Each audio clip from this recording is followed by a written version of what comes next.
Una vez que fue aprobada, promulgada y publicada la reforma constitucional del Poder Judicial, toca el turno de llevar un complicado proceso que pasa por modificar la legislación federal secundaria y luego adecuaciones a las constituciones en cada estado para cumplir con la meta de llevar a las urnas a ministros, magistrados y jueces. De hecho, el proceso electoral extraordinario 2024-2025 se puso en marcha con la entrada en vigor del decreto que contiene las reformas a la Carta Magna que renovarán al Poder Judicial. Una vez más aquí en Ruta 44 vamos a tocar el tema del Poder Judicial, pues en un intento, un intento de comprender esta dinámica en la que vive ya este proceso de renovación de este poder. Saludo con mucho gusto a mis invitados, Lucía Almaraz Cázares, ella es doctora en Derecho y analista política. Lucía, bienvenida. Un placer estar contigo, pero además en esta mesa. Muchas gracias, Lucía. Everardo Rojas Contreras, él es abogado penalista. Everardo, bienvenido. Mucho gusto a tu público también. Muchas gracias, Everardo. Y Mario Alberto Domínguez Trejo, él es magistrado de Tribunal Colegiado de Circuito del Poder Judicial Federal. Mario, bienvenido. Gracias, Carlos, por el espacio.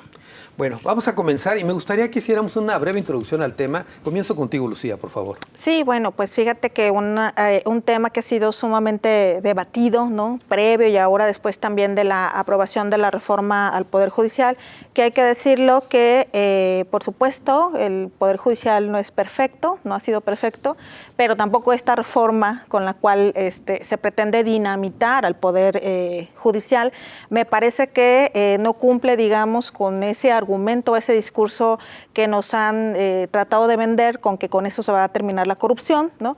Entonces, sí necesitamos un análisis mucho más profundo sobre cómo se van a llevar a cabo pues este tipo de designaciones a partir de la propia reforma judicial.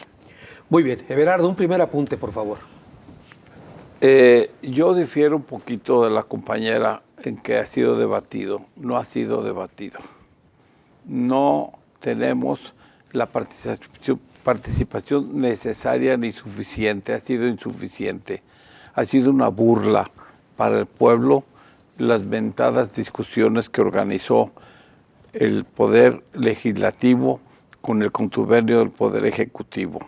Lo más grave de todo es que los colegios de abogados y los abogados a nivel general han sido pasivos. Les ha faltado lo que identifica a un hombre. Necesitamos luchar y evitar este atropello, porque no es una reforma, este es un atropello propiciado por una mente desquiciada con el objeto de apabullar al pueblo. Muy bien, muchas gracias. Mario, por favor, una primera intervención. Gracias, Carlos. Y yo celebro el espacio primero que nada y lo que pretendo plantear en esta mesa es dos cosas importantes de muchas otras que están en este juego. Si se habla ya de la implementación de una reforma constitucional, lo que te voy a decir es la reforma constitucional aún está todavía supeditada a un análisis de su validez constitucional por una parte, de la concentración del poder que está en la Constitución, la división de poderes, pero vista como concentración de poderes algo delicado, y de la incompatibilidad absoluta de un procedimiento de elección de juezas o jueces con relación a la carrera judicial, que es toda una larga trayectoria de meritocracia. Muy bien, muchas gracias, Mario. Bueno, a ver, Lucía, ¿existe alguna fórmula, algún método para comprender la reforma? Pues no, fíjate que justo ahora que pues se trató de llevar a cabo este proceso para quienes van a ser, pues de alguna manera, se pretende que sean renovados para el 2025. Del primero tardaron 4 horas, ¿no? Los siguientes que tuvieron que sacar incluso hasta un pizarrón, ¿no? Porque quienes estaban ahí ni siquiera comprendían en qué consistía pues esta dinámica y hablábamos un poco, ¿no? O sea, si no se comprende entre ellos, pues para la ciudadanía es sumamente complejo tratar de entender cuál es el objetivo de este tipo de designaciones. Por otro lado, pues se tuvo que traer incluso hasta un pizarrón, decíamos, ¿no? Para poder explicarlo. Literalmente pues era una tómbola, ¿no? Se les caían las bolitas, ¿no? Tenían que estarlas ahí levantando. Es decir, la verdad es que una situación que incluso pareciera que era tan atropellada, tan mal organizada, ¿no? Que no alcanzábamos a seguirle el ritmo de lo insufrible que era esto, ¿no? Hay que decir que detrás de esas bolitas pues hay personas, ¿no? Detrás de esos números hay gente que tiene una trayectoria, que ha tenido carrera profesional en el Poder Judicial, que están ahí porque cumplieron determinados requisitos para hacerlo, ¿no? Principalmente la parte técnica. Entonces también hay que observar eso, ¿no? Que detrás de ese número, detrás de esa bolita, hay personas, ¿no? Y que de alguna manera se están vulnerando, pues incluso derechos humanos, pero también derechos laborables, ¿no? Y también hay que decir que en esta tan desagradable dinámica, ¿no? Pues tenían dos opciones, ¿no? Una es para elegir para el 2025 y otra para elegir en el 2027, ¿no?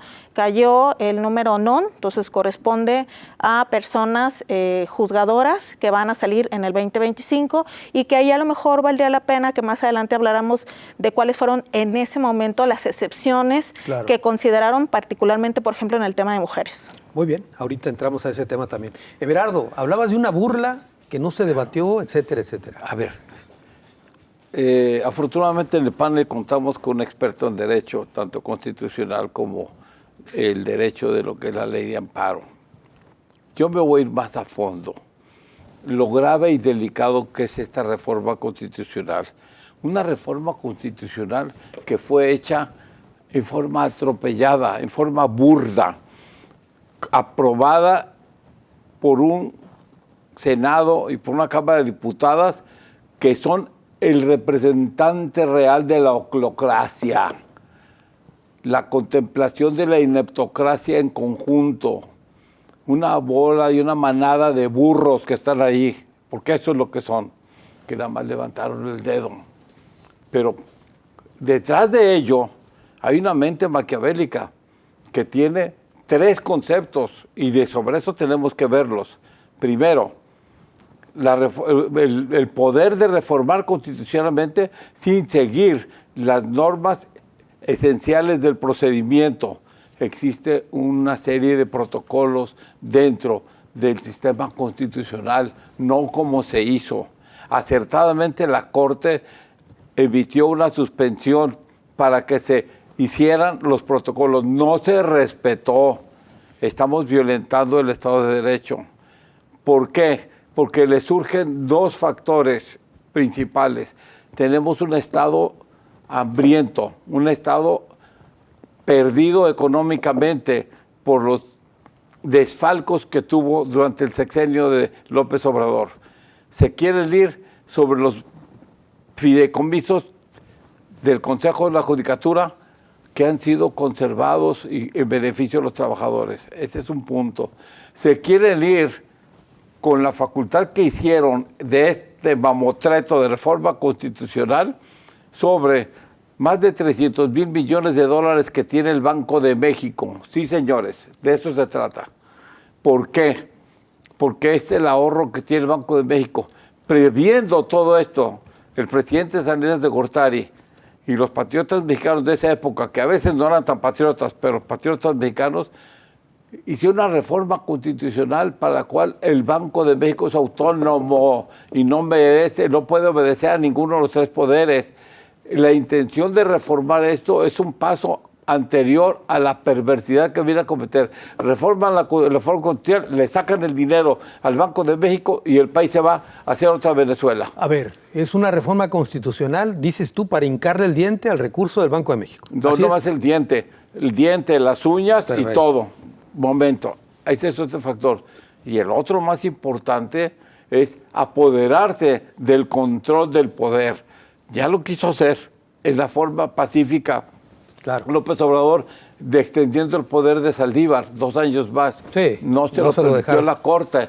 Okay. Ahora está destruyendo la Corte, está destruyendo el sistema de justicia. Y le puedo decir, como abogado, luchador que he sido contra la corriente, sea como fuere, el Poder Judicial Federal es el más honesto que tenemos. Mario, tú dijiste hace un momento que no hay tal reforma constitucional plena todavía. ¿Te refieres a los amparos interpuestos, incluyendo a la publicación del Diario Oficial? ¿Es correcto? Por supuesto, me refiero precisamente, cuando hablamos de la concentración del poder, hay que recordar que la misma Constitución Política de los Estados Unidos mexicanos, lo que dice en su texto vigente es: no se puede concentrar el poder ni en una persona ni en una corporación. Cuando hablamos de persona, pues evidentemente se está refiriendo al Ejecutivo, que es unipersonal. Cuando hablamos de corporación, pues cualquier analogía con un partido o una coalición de partidos en el poder es parte de todo esto. Okay. Cuando ya hablamos de esto, pues lo que tenemos que discutir, lo que tendríamos que estar viendo, que por eso es que las bolitas y por eso es que todo escenario que están haciendo rápido para que no se discuta y se pierda de vista o se quiera perder de vista lo que realmente nos importa como país, es el tema de esta división de poderes. Se concentra el poder en el Ejecutivo y se concentra el poder en el Legislativo, y lo que provoca es lo que está pasando ahorita, una crisis constitucional. Y me refiero, sí, exactamente, amparos, acciones de inconstitucionalidad, controversias constitucionales, y una más. El artículo 11 de la Ley Orgánica del Poder Judicial de la Federación establece una situación de ataque a la independencia judicial. Eso es lo que se ha discutido hace unas semanas en la Suprema Corte, por lo que ve, cuando menos, a darle acceso al análisis de ese planteamiento que se está realizando ante la Corte. Hay discusiones sobre la manera en que se va a abordar esto, todavía no se abordó, fue un acceso solamente a la posibilidad de analizar esta reforma, y lo que vimos fue pues un desmedido enojo por parte del poder. Precisamente salieron los actores políticos del Senado, de diputados, y la misma presidenta ha estado llevando un discurso y queriendo llevar el discurso de que la Constitución ya está. Están tan apurados que dicen, bueno, pues es que ya no es una reforma, ya es la Constitución. No, señores, pero lo que tenemos en materia constitucional, y esto es muy importante, lo que tenemos en materia constitucional para evitar la concentración del poder es separación de poderes y poderes independientes. Okay. Cuando hablamos del poder judicial de la Federación, es un área muy compleja, podríamos tardar aquí mucho tiempo de hablar de esto, pero cuando hablamos de la designación de personas juzgadoras, para no decir jueces, magistrados, ministros, claro, que ese es otro tema muy particular, cuando hablamos de esta elección, lo que tenemos ahorita en el sistema y lo que tenemos como imposible de mover, porque son normas que deben permanecer ahí firmes, indisolubles, se les llama normas de piedra, pétreas o intangibles, no las puedes tocar. ¿Requiere de qué? Requiere de otro consenso nacional en donde estén representados todo el pueblo de México. Cuando se habla de un discurso, mira, yo tengo el mandato del pueblo, y lo dicen 30 millones de mexicanos, bueno, somos 30 millones de mexicanos, evidentemente que no, y eso requiere de la incorporación y la discusión de toda la sociedad. Y esos 30 millones de mexicanos ni siquiera fueron debidamente informados de lo que representa esta reforma. Ahora yo te lo digo en términos muy concretos. La reforma, cuando yo estoy trabajando, yo me dedico a mis controles y verifico mis controles y sigo mis controles y cumplo las leyes y me la paso dictando sentencias y analizando caso por caso y todas estas cuestiones. Llegado el momento, a mí me dicen, tienes un pase automático a la candidatura. Y no me interesa el tema de si la complejidad de los nombres y todo lo que representa esto, que también es otra situación que podemos hablar mucho tiempo. Pero a lo que yo me refiero es, yo estoy en la función, entonces tengo que dejar la función mentalmente para dedicarme a una elección. Pues eso ya de suyo te hace ajeno a tu misma actividad. Vas a andar en campaña, pues. Vas a andar en campaña y disminuye necesariamente tu capacidad de resolución de asuntos. Que la resolución de asuntos, te quiero nada más acotar esta parte, es, yo me dedico al amparo, o sea, yo dicto sentencia en materia de amparo. El amparo es contra autoridades y las autoridades rechazan las sentencias de amparo. La crisis constitucional que estamos viviendo ahorita, en cuanto no respetan suspensiones, en cuanto salen a la luz pública algunas personalidades y dicen, ¿qué crees? Que eso es completamente contra derecho, que conceda una suspensión porque el amparo es improcedente. Esa discusión es una discusión técnica que podríamos también tratar claramente. Bueno, ahorita si quieres abundamos sobre eso y el desacato, pero tengo que hacer una pausa, regreso con más del tema.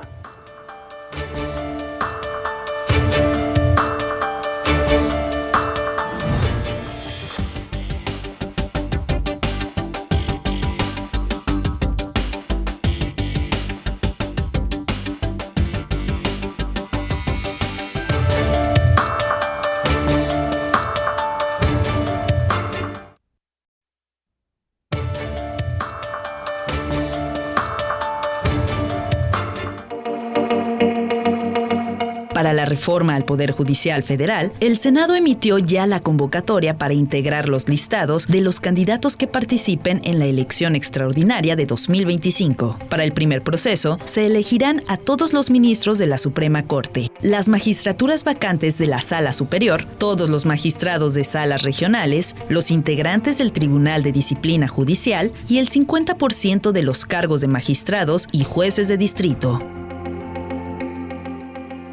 La compleja renovación del Poder Judicial es el tema que abordamos aquí en Ruta 44.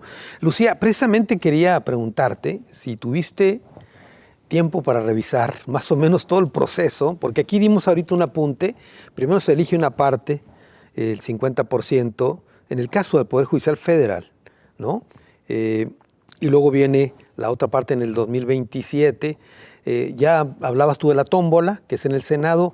Pero, ¿qué otras partes van en este enredado proceso? Sí, bueno, pues un poco lo que comentaba era que ya se sabe, primero un poco aludir a lo que comentaba Mario, ¿no? De cómo se desacatan estas suspensiones, pues el propio Consejo de la Judicatura desacata, ¿no? Una suspensión que existía en materia de otorgar la información, que es este listado, ¿no? De las vacantes, del número de personas juzgadoras, incluso de los retiros voluntarios, ¿no? Y donde de alguna manera también sale a relucir el tema, por ejemplo, de mujeres que están maternando, que tienen una licencia, que ahorita me voy a detener un poco más ahí. Entonces, pues ahí está el tema también entre órganos que tienen que ver con el Poder Judicial, ¿no?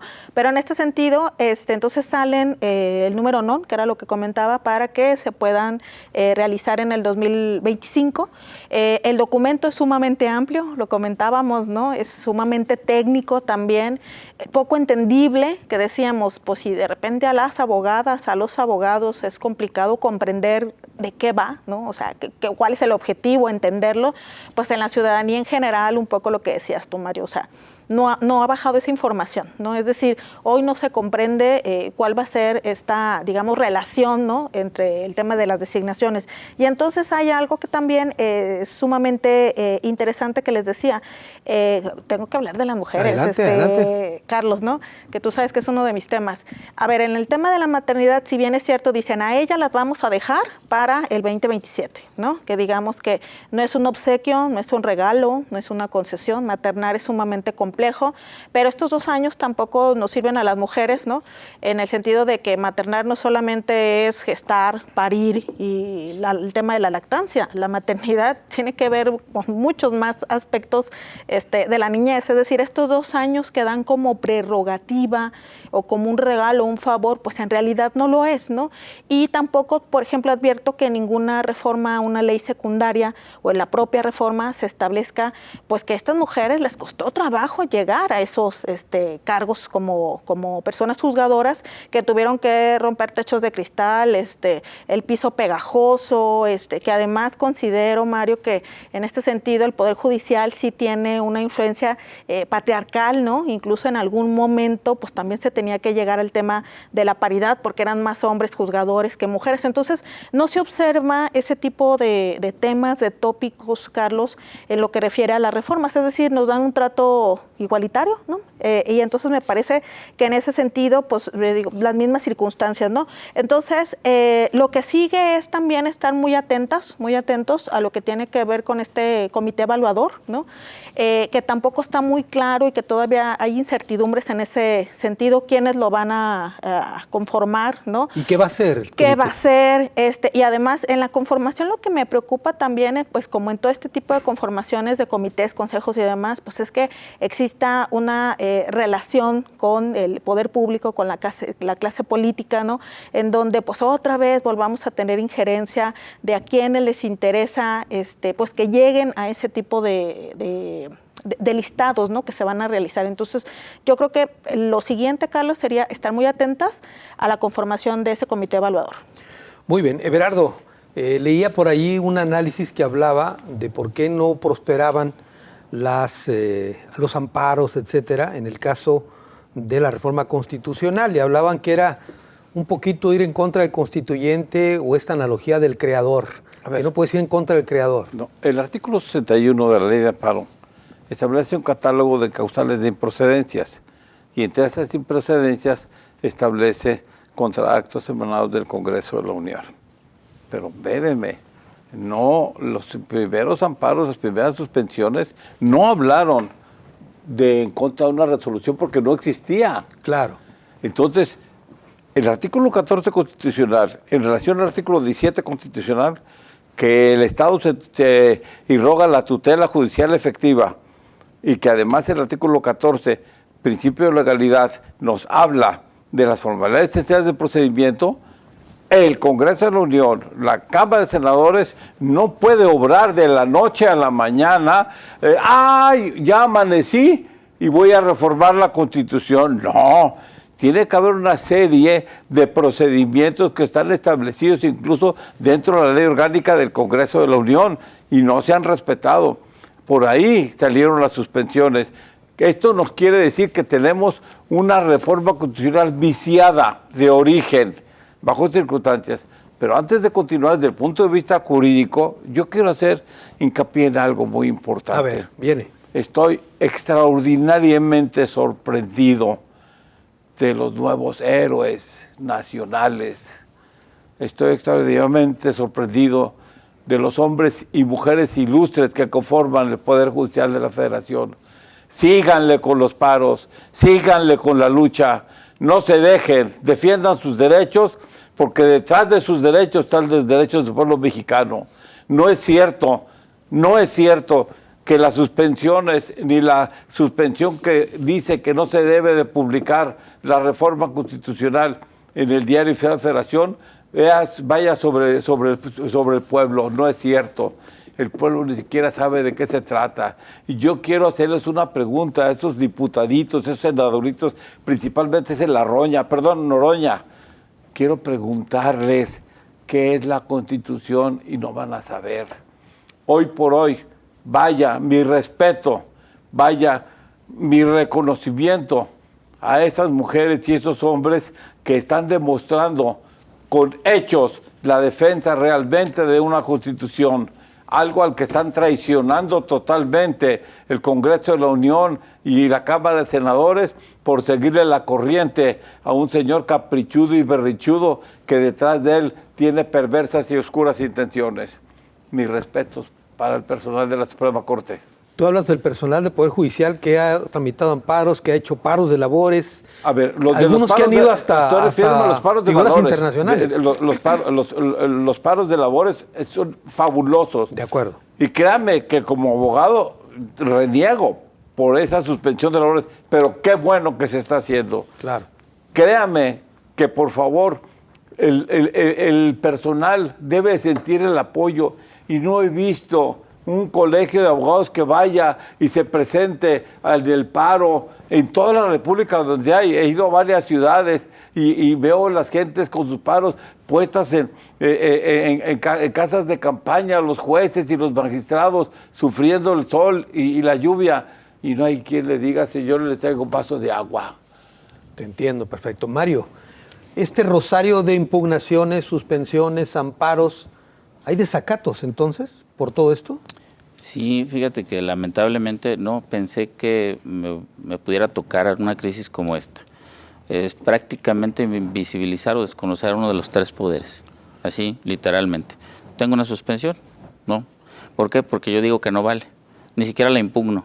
Ese también es otro tema, pero esta defensa jurídica que viene acompañada de la defensa que se ha estado haciendo por trabajadoras, trabajadores, juezas y jueces en general, ha sido una defensa a la que hemos estado en este llamado que nos ha hecho la constante agresión que hemos tenido. ¿En qué sentido es la agresión? Bueno, pues todos los días dicen, son corruptos, hacen esto, hay distorsión en la información, gravemente distorsionada con un objetivo determinado. Y pues bueno, estamos en esa defensa hombro con hombro. Jalisco, de hecho, es ahorita, en estos momentos, es uno de los fuertes bastiones de la defensa. Y contradicciones en lo que viene siendo esta reforma. Cuando hablamos de las mujeres, precisamente, no nada más es el tema de las mujeres, fíjate la contradicción. Van a salir, les voy a dar la oportunidad que vayan, pero van a irse, prácticamente, muchas personas. ¿Y por qué se van a ir? Porque me pueden decir, no, pues ahí tienes la oportunidad. No, es que somos inamovibles una vez que somos ratificados. Para llegar a la ratificación son 6 años y te ratifican, te hacen un análisis específico. Una de las contradicciones que hay es inconcebible que la misma Constitución dice que no hay aplicación retroactiva, y entonces si nosotros estamos en ese escenario, la aplicación retroactiva significa no me interesan tus derechos, no me interesa lo que tengas, pero eso es disminuir, digamos, la discusión a lo personal, a lo individual. En tratándose de grupos, mujeres por ejemplo, pues claro que tampoco. Nosotros estamos dando una lucha antes de llegar al punto en donde las mujeres, a ver cuáles son tus condiciones. Que además yo soy, en mi etapa de juzgador, todo mi tiempo de juzgador siempre he sido 50-50. En mi integración de juzgados o tribunales 50 y 50. O sea, yo estoy convencido de toda esta parte. Y la cuestión es esa. Estamos luchando antes y por antes de que se reconozca esto. O sea, no queremos ni estamos reconociendo que se vaya a llegar a este tema de las elecciones. ¿Qué pasa con el Consejo de la Judicatura? Que yo diría, no es el Consejo de la Judicatura, es una filtración que hicieron al Consejo de la Judicatura con un mandato específico. Y esto nos da el ejemplo más claro que puedes tener de cómo se pueden ir apropiando de las instituciones. Entonces, lo podemos hablar de muchas instituciones, pero ya que salió el tema del Consejo de la Judicatura, las votaciones han sido 3 y 4. Esos 4 son el ejemplo importante de un desacato a la Constitución. La misma Constitución, en un artículo que es el 100, dice, los consejeros sí puede venir uno del Ejecutivo, 2 del Senado y los demás por la Suprema Corte. Ok, pues qué curioso, los del Senado y el del Ejecutivo, las personas que están ahí, lo que están haciendo es precisamente operar a favor del movimiento de Morena, para hablarlo así. Ok, ¿y qué pasa con esto?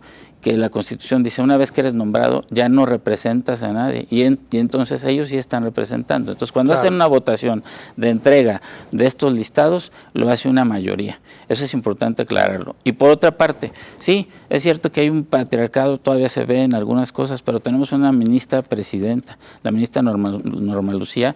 Yo me parece que ha hecho un trabajo adecuado, se ha mantenido respetuosa de todo lo que ha estado pasando, y eso es importante decirlo. Tiene desde luego nuestro apoyo y nuestro respeto. Y el otro ejemplo mayor, que quieren juzgadores electos por voto popular. Tenemos en la Corte 3 personas que expresamente operan con el movimiento de Morena. Así, literalmente.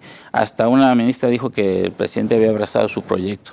Imaginémonos que yo tengo que ser como juzgador, digamos, tengo que hacer un proyecto como juzgador, una sentencia como juzgador que le guste a un gobernador, a un diputado, a un senador o al presidente de la República. Ese no es mi trabajo. Mi trabajo es precisamente preservar los derechos de las personas.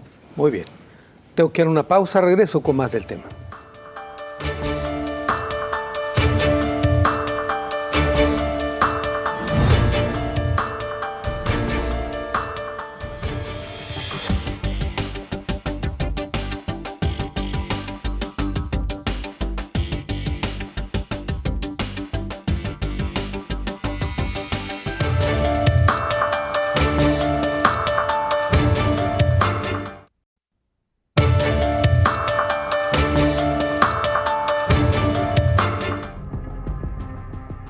Después que la reforma al Poder Judicial se publicó en el Diario Oficial de la Federación, el Congreso del Estado de Jalisco deberá realizar adecuaciones a la Constitución local para preparar el terreno para elegir a sus juzgadores. Son los legisladores los que deberán definir las bases de la convocatoria y determinar el porcentaje de vacantes que estarán en juego en las elecciones extraordinarias de 2025, aunque a nivel federal se determinó que sea el 50% de los cargos. La compleja renovación del Poder Judicial, el tema que tocamos en esta ocasión aquí en Ruta 44. Lucía, ese asunto que incluso planteamos ahorita en un momento en la cápsula y en la numeralia que hemos presentado, 1,800 cargos a nivel federal son los que se van a elegir en la próxima elección extraordinaria de 2025, la mitad se van a elegir, pero ¿cómo técnicamente vas a hacer eso? ¿Qué boleta va a llevar con 900 candidatos? Aparte, son 3 por cada cargo que se va a hacer. Eso son, pues, ¿qué serán? 3 por 9, 27, 2,700. Sí, fíjate que incluso en este espacio lo comentábamos ya cuando analizábamos lo previo a la reforma judicial y decíamos, a ver, esto es toda una complejidad, ¿no? Primero porque pues hoy el INE no sabe por dónde darle, ¿no? O sea, no tiene ni idea. Incluso la postura de la presidenta del INE, ¿no? Tampoco es tan clara, pero sabemos para dónde va dirigida. Y a nivel estatal, bueno, a ver, Carlos, en materia de designaciones tampoco somos un ejemplo a nivel nacional Jalisco, claro, ¿no? Y particularmente en lo que tiene que ver con el Congreso. Yo creo que esta parte la van a dejar a la siguiente legislatura, es decir, ya no hay tiempo para que a menos de que de manera fast track, ¿no?, se animen a hacerlo, creo que va a ser para la siguiente legislatura. Y lo que decíamos es que más o menos, ¿no?, las boletas que se le tienen que otorgar a la persona que va a votar, pues eran un sinnúmero, ¿no?, que le iba a llevar más o menos 45 minutos, ¿recuerdas? La votación, pero a que además no iba a tener la información suficiente para conocer los perfiles de todas las personas por las que iba a votar. Además, el tema del recurso para en este caso, para la autoridad electoral, que sería el Instituto Electoral y de Participación Ciudadana, que hoy sería un primer ejercicio, ¿no?, en el que pues sería su primera vez, no hay un antecedente previo, y que si estamos pensando en que se pudiera replicar la mala dinámica que hubo con el tema de las bolitas y que se les caían y la tómbola, ¿no?, pues esto va a ser definitivamente un desastre, como lo ha sido con otros ejercicios que no tienen que ver con designaciones, pero sí con tema de consultas populares y etcétera, ¿no? Entonces me parece que el recurso público, pues ahí simple y sencillamente va a estar desperdiciado. Insisto, la complejidad para llevar a cabo este tipo de procesos, pero además la complejidad para la ciudadanía de la información que le pueda bajar, y pues que simple y sencillamente hoy no existen los incentivos para ir a votar con estas condiciones que tenemos. Además, algo que mencionaba María hace un momento, Lucía, el tema de la campaña. Totalmente. ¿Cómo hacen campaña a los jueces y al mismo tiempo cumplen con su trabajo? Eso por un lado, ¿no? Y además, ¿de dónde van a obtener el recurso para hacer la campaña? O sea, una campaña, pues, es onerosa, es costosa, ¿no? Incluso se hacía mención en algún momento, pues, que iban a tener espacios de radio y televisión, ¿no? ¿Cómo se les va a distribuir a todo ese número de personas? Que en este caso, si estamos hablando de 1,600 a nivel federal, ¿no? ¿Cómo les vamos a dar el espacio de manera equitativa, de manera igualitaria? Entonces, sí, insisto, es una complejidad en la parte jurídica, en la parte operativa y en la parte, sobre todo, insisto, de esta información, pues que la ciudadanía hoy no tiene acceso y difícilmente la va a tener. No, y yo te diría, como medio de comunicación, ¿cómo le haces para cuidar la equidad y que salgan todos los candidatos en los medios? ¿No va a alcanzar la programación para poner a todos los candidatos en un espacio? Everardo, por ejemplo, en el caso de quienes lleguen a ser los elegidos, ¿tú estás convencido de que van a ser los mejores o no necesariamente? Para allá voy, dando continuidad a lo que decía la compañera. Por la edad que tengo, me tocó ver muchas transformaciones.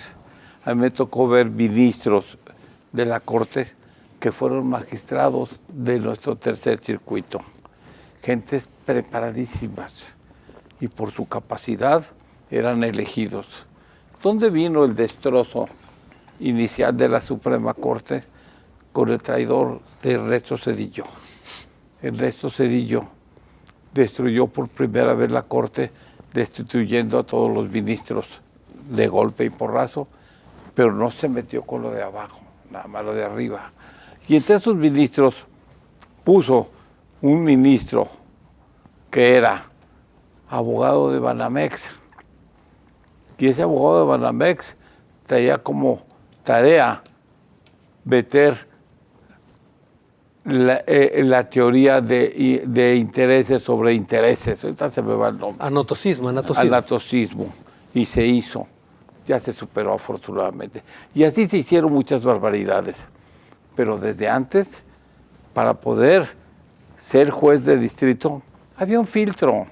Y los filtros eran los ministros de la Corte. No existía ese mamotreto del Consejo de la Judicatura.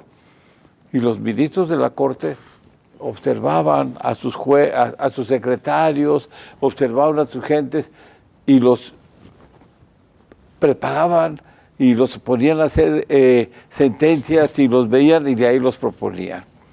Cuando entra el Consejo de la Judicatura, se hace la Escuela Judicial, un acierto muy importante. Los secretarios, los actuarios, se supone que se acabaron los chícharos, pero no es cierto, nunca se acabaron.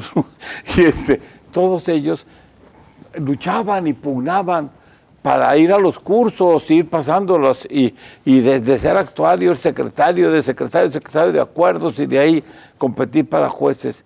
Era una lucha hermosa, una preparación hermosa. Hoy, ¿qué vamos a hacer?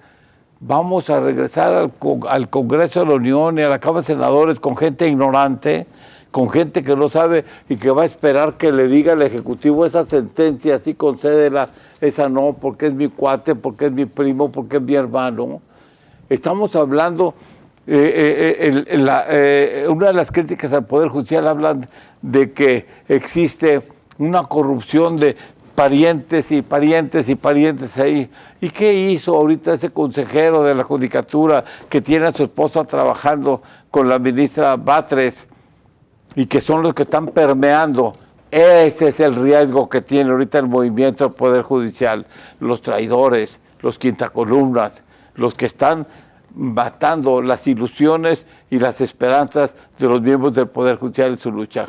Que no se dejen, es mi consejo, que le sigan, y que van a tener tropiezos, pero el tropiezo no equivale a un fracaso, porque se tiene que volver a poner de pie y seguir luchando.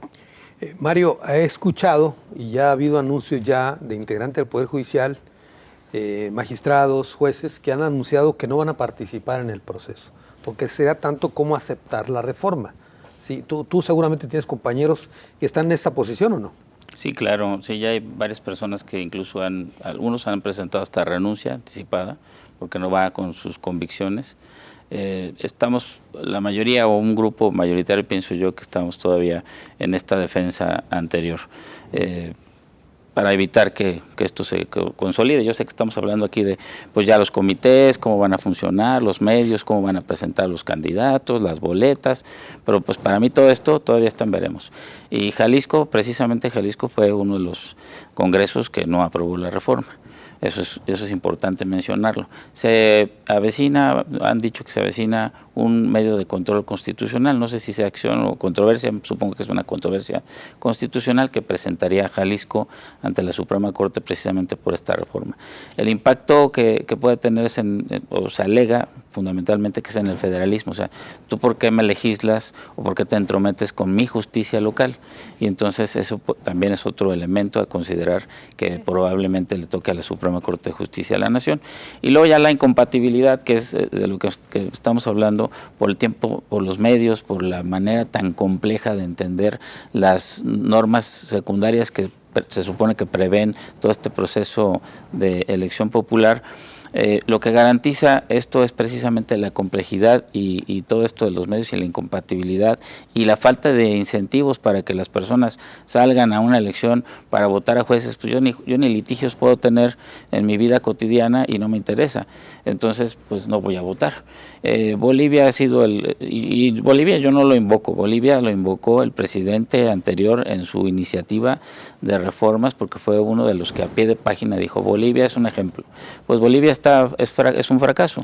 Entonces, si hablamos de Bolivia, Estados Unidos y Japón, que podemos profundizar en este tema, pues ninguno es compatible. Ya se ha dicho, digamos que hay una academia de constitucionalistas internacionales que precisamente han dicho, pues esto no tiene ninguna posibilidad. A ver, más para que la gente que nos está viendo le quede claro, Bolivia es un fracaso, ¿por qué? Fíjate, en Bolivia... Se eligen a los Poder Judicial, pero ¿por qué es un fracaso? Sí, en Bolivia lo que sucede es que aparte tienen una situación constitucional. En Bolivia tienen que salir a votar o tienen que justificar por qué no fueron a votar, si no hay consecuencias. México no tiene esto, ¿no? Es obligatorio el voto. Es obligatorio. Entonces, lo que reportan las personas que están en Bolivia o que son de Bolivia es, van pero dejan las boletas en blanco, o sea, simplemente comparecen a firmar y a que me tengas por acreditado mi cumplimiento de la norma. Y ya, y entonces ya lo dejo en blanco.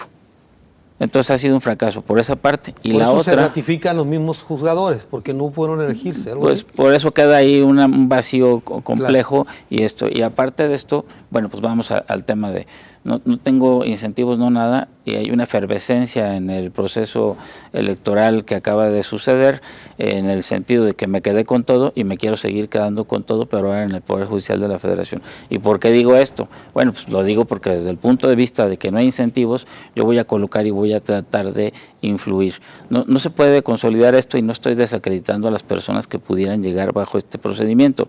Eso es importante mencionarlo. Sí puede venir un buen jurista y puede conocer esto, pero además, otra cuestión importante, la función judicial no se conoce a través del derecho, es decir, yo puedo ser académico, pero a la hora de ver un problema puedo entenderlo distinto.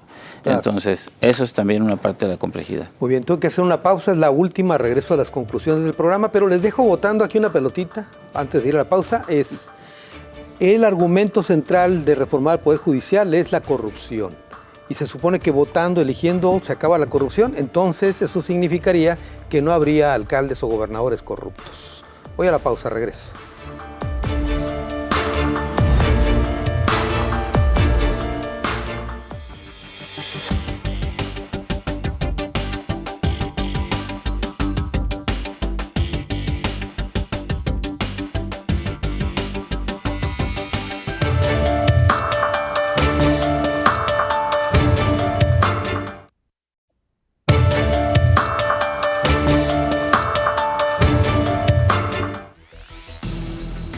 Por medio de un polémico sorteo que incluyó una tómbola, el Senado de la República decidió la renovación de plazas para jueces y magistrados. Del total de 711 puestos, 350 fueron para magistraturas de circuito y 361 para jueces de distrito. Una vez emitida la convocatoria, se formarán comités antes del 31 de octubre para seleccionar a candidatos. En la lista de jueces que deberán ir a la elección, según la tómbola, figuran unos 50 que emitieron resoluciones contrarias a la 4T y algunos fueron exhibidos en la mañanera. La compleja renovación del Poder Judicial, el tema que abordamos en Ruta 44. Estamos llegando a la parte final del programa. Vamos a las conclusiones. Comienzo contigo, Lucía. Gracias. Pues a mí me gustaría centrarme solo en algunos puntos de manera muy específica. Primero, la reforma no va a inhibir la corrupción, ¿no? Ni el tema del nepotismo, que sí han sido áreas de oportunidad del Poder Judicial. La fuerza justo del Poder Judicial son sus resoluciones. Entonces, ante esto, pues justo el tema de la problemática y la crisis que comentabas, Mario, sobre pues esta desacatar, ¿no?, las suspensiones que se han, es decir, invisibilizar al Poder Judicial a través de no acatar sus resoluciones, ¿no? Por otro lado, yo creo que esta legislación secundaria de la que ya un poco hablábamos, no nos viene a disipar las dudas ni la incertidumbre en materia de los procesos ni de lo que va a suceder con la reforma judicial, es decir, viene mal. Y también me parece que en este sentido, si pudiera darle un calificativo a cómo la actitud de las y los legisladores a nivel federal, pues es que no hay una dignidad parlamentaria. Simple y sencillamente, pues se han acotado a lo que el expresidente López Obrador y ahora la presidenta de la República les ha indicado. Esto es, o sea, pues simple y sencillamente es una oficialidad de partes en donde se aprueba sin cambiar un punto, sin cambiar una coma, es este tema que incluso hay que decirlo, la reforma al Poder Judicial no solo es al Poder Judicial, es a toda la ciudadanía, porque un tema de derecho humano es el acceso a la justicia y en este sentido somos perjudicados las personas porque en algún momento vamos a acudir a algún tribunal y entonces en serio voy a tener esa certidumbre y esa seguridad de alguien que no tiene la pericia técnica, que no ha sido especializado, que no tiene una carrera judicial, de que efectivamente me resuelva a través del derecho, pero también con aquella sensibilidad y esa conciencia que ustedes han adquirido a través de esta trayectoria dentro del Poder Judicial, ¿no? Y pues me parece que en esta, ya para concluir, ¿no?, lo que yo observé con el tema, insisto, de la tómbola, pues es destruir carreras, ¿no? Carreras de abogadas, de abogados, que seguramente costó mucho trabajo llegar ahí y que yo un poco comparto esta parte, ¿no?, en donde por supuesto que hay personas juzgadoras que pues son buenas, unas no tan buenas, ¿no? Pero así es el mundo de del Poder Judicial y también del Legislativo y también del Poder Ejecutivo. Entonces, pues hay que lidiar hoy con estos temas, ojalá y podamos profundizar, ¿no?, en algunos tópicos que sí requieren un análisis mucho más específico. Me gustaron dos apuntes que hace Lucía. Uno, cuando habla de la dignidad parlamentaria. Es bueno eso, falta de dignidad parlamentaria. Y el otro, cuando señala, y es muy cierto esto, que la afectación es para toda la ciudadanía. Sí, un poco lo que decía Everardo, no son los empleados del Poder Judicial los que van a padecer esto, pues es todo México y toda la ciudadanía. Everardo, vamos a tus conclusiones. Nadie puede tomarse justicia por su propia mano. Para eso el Estado establece tribunales previamente y con leyes previas.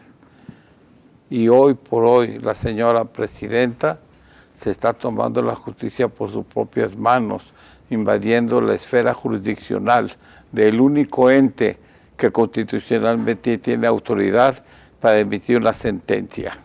¿Qué es una sentencia? La sentencia es la fuerza moral que tiene el Estado para lograr el equilibrio armónico entre sus ciudadanos y entre los gobernados contra los gobernados. Bajo esa circunstancia, estamos ante la óptica de una destrucción sistemática de nuestro sistema de justicia. Trae como consecuencia la destrucción de los derechos de los trabajadores del Poder Judicial, el apoderamiento del fideicomiso que tiene el Consejo de la Judicatura o el Poder Judicial, el apoderamiento a futuro que viene de los dineros del Banco de México. ¿Qué es de lo que se trata? Estamos permitiendo un terrorismo. Y ahora, si nosotros nos ponemos a analizar la actitud que han tomado los elementos del Poder Judicial de la Federación, es muy loable. Son héroes nacionales. Pero aparte de eso, yo no concuerdo con los jueces y magistrados que están renunciando ahorita, a priori, con esta reforma. La lucha no se ha acabado. Tenemos que ocurrir a las instancias internacionales.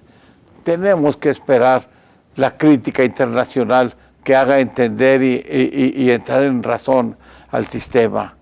Bajo esta circunstancia, yo respeto el criterio de quienes están renunciando por dignidad, pero yo creo que servirían más a la nación quedándose, resolviendo jurisdiccionalmente, que es la función que les encomendó el Estado. No podemos ni debemos dejar que este Estado mexicano, concentrado en unas manos perversas, siga destruyéndonos paulatinamente.